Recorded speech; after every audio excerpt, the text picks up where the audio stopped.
Hey guys, welcome back to my channel. So today I'm going to be doing like a 2-in-1 review, and that is going to be for The Kissing Booth 2 Going the Distance and The Kissing Booth Road Trip. And this is like a little novella, I think they call it, and it came out for World Book Day this year. And thanks to Emily Kathleen Reads on YouTube, she gifted me this book and I absolutely loved it.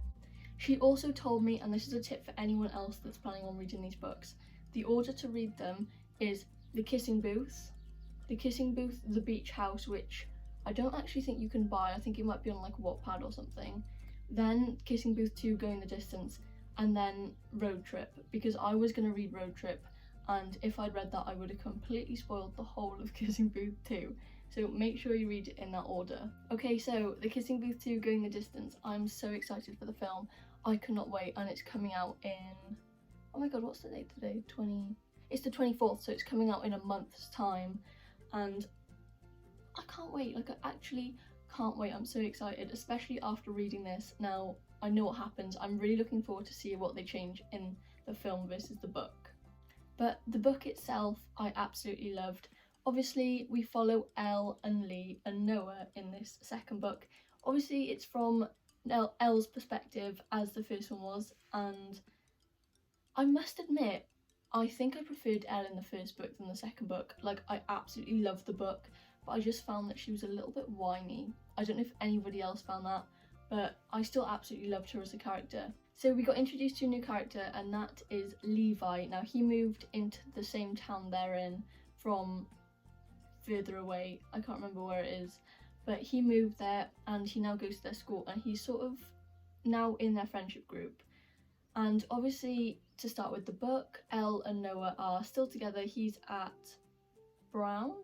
That's where it differs between the book and the film. In the film he's in Harvard, but in the book I think he's in Brown. Or am I just being completely stupid? Right, I cannot remember what college he's at, right? But he's at college and he's like 4 hours plus away. So they're still together, and he comes back eventually, and you know, they spend a bit of time together, and then there's some problems because, shock, there's a girl involved, and I think it says that on the blurb. Yes, it does. It says Elle hears that Noah's getting friendly with another girl. She's devastated. Now, I feel like Elle reacts how every other girl would react, and I don't even think it's over dramatic at all. She asks who this girl is and what it's about, and you know, things change around, things happen. I don't want to give out any spoilers, but you know, it's a teen romance, a YA romance, so you can probably guess what happens. But Levi also has something to do with this. But Elle and Levi just get on like a house on fire, like they're really good friends. And obviously Lee is with Rachel and they spend a lot more time together, which is also in the first movie. They spend a lot more time together, and then Elle and Lee's friendship sort of suffers a little bit. But if anyone can relate to being a third wheel, which I can, and Elle is kind of like a third wheel in this book, it's actually so relatable and so funny because I totally understand what she's going through. And I do feel bad for her, bless her, because Lee and Rachel, they're trying to include her, and you know, you do want a bit of private time, and Elle's sort of like always there. So she's obviously missing Noah as well, which doesn't help the situation, and the fact that he's so far away, it's never the same talking to someone like on the phone and on FaceTime as it is actually in person, so she is missing him quite a bit. And then there's a big thing that happens on Thanksgiving, and things change, and at the end of this book they actually graduate, which I'd love to see a third book where they actually go to college and we see how that happens, but they graduate in this book, and I think it was really good. It was a really good sequel, I guess. It's a really good sequel to The Kissing Booth 1. Their stories did follow through and the characters remained the same. I don't feel like we got as much Lee comedy etc in this book as we did in the first one, but it more followed Elle. Obviously the first one did follow Elle, but this one it was more like Noah and Elle rather than like Elle and Lee. and Noah. If you know what I mean, you know what I mean, right? So even though I did find Elle a little bit whiny, I did give this book 5 stars because I absolutely loved it. And honestly, I cannot wait for the film. I love Beth Reekle's writing style. It's so good. And the characters are just so relatable.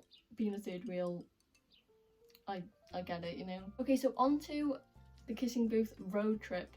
Now, obviously, as I said, you need to read this after you've read The Kissing Booth 2, otherwise it contains massive spoilers and you just don't want to do that to yourself. So this is only, I think it's only like 80 pages, if that, maybe like 100 pages, but it's obviously only a small, short little book. And honestly, I absolutely loved it. I think it was a really good addition, and it's just something a little extra that you can put in there, and it tells you a bit more about Elle and Lee.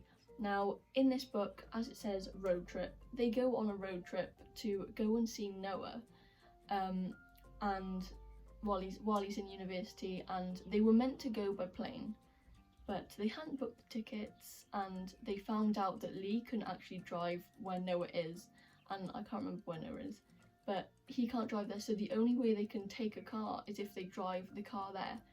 Now, they obviously, like, you know, all young people, they get loads of snacks and loads of sweets and chocolate for the journey. They get their favourite podcasts and their music and their playlists ready, and they decide that they want to go and see certain states, and throughout the journey they take photos at every state and, like, you know, do mad photos, and like they have a look at the nature reserves and things like that. But overall, I just really enjoyed it, and we get to see a little glimpse of what could potentially, I guess, be sort of in the third book. And when they get to sort of Noah's university, they get to see Noah in his element at university and with all his friends, and how different it is compared to sort of high school, or comp as we call it over here, and how things change so quickly, and how maybe he's changed, and how it's just completely different. It's different friendship groups, you meet new people, and that's what life is. And I think that would be really interesting to see in the third book, especially to follow Elle and Lee. I'd love to see like the 2 different perspectives, but that would be really cool, and I just really loved it. It was really good to see Noah, like a bit more of Noah, because you didn't really see it in the book, but you get to see a lot more of him, which is nice. So I gave this, I think, either a 4 or a 5. I would maybe say a 4, just because I would have loved it to have been like the third book, basically. Nothing against this, but I would love to see a third book. So we need that. So I hope you liked my reviews of Kissing Booth, Going the Distance and Road Trip, the novella. So if you did, make sure to give this video a like. And if you have any comments, or you'd also like to see a third book, or you're excited for the movie, make sure you comment down below and subscribe to my channel. I'll see you soon for another video. Bye!